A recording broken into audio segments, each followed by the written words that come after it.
મંદિરો છે ત્યાં પણ ભક્તોની ભારે ભીડ છે। વૃંદાવનમાં તો રાધા કૃષ્ણના દર્શનનું વિશેષ મહત્વ હોય છે। અયોધ્યામાં રામલલ્લાના દર્શનનું વિશેષ મહત્વ છે, કારણ કે 500 વર્ષ બાદ રામલલ્લા અયોધ્યામાં હોળી કરી રહ્યા છે। ત્યારે આ બધા જ સ્થળો પરથી આજે ખૂબ સુંદર દ્રશ્યો સામે આવી રહ્યા છે।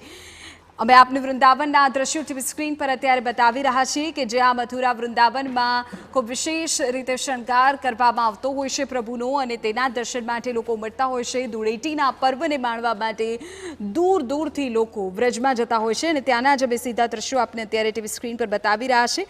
રંગોનો આ પર્વ છે અને રંગબેરંગી ફૂલોનો શણગાર ભગવાનને પણ કરાયો છે, મંદિરને પણ કરાયો છે। આપ ટીવી સ્ક્રીન પર જે અત્યારે દ્રશ્ય જોઈ રહ્યા છો તે અયોધ્યાના દ્રશ્ય છે કે જ્યાં રામલલ્લાની પ્રાણ પ્રતિષ્ઠા બાદ ધૂળેટીની ઉજવણી થઈ। સાળંગપુરના પણ આ દ્રશ્ય અમે આપને બતાવી રહ્યા છે। ત્યાં પણ વિશેષ રીતે મંદિરની સાજસજ્જા આપ જોઈ શકો છો। અલગ અલગ ફૂલોનો ઉપયોગ તેમાં કરવામાં આવ્યો છે। આપણી ટીવી સ્ક્રીન પરના 3 દ્રશ્યો જુઓ। અયોધ્યા, વૃંદાવન અને સાળંગપુર, આ ત્રણેય સ્થાનો પર આજે ધૂળેટીના પર્વની અનોખી ઉજવણી થઈ। રામલલ્લાની પ્રાણ પ્રતિષ્ઠા બાદનો આ પ્રથમ રંગોનો પર્વ કે જેને વિશેષ રીતે મનાવવામાં આવ્યો। વૃંદાવનમાં પણ ખાસ પ્રભુનો શણગાર કરવામાં આવ્યો। સાળંગપુરમાંથી પણ ખૂબ સુંદર દ્રશ્યો સામે આવ્યા।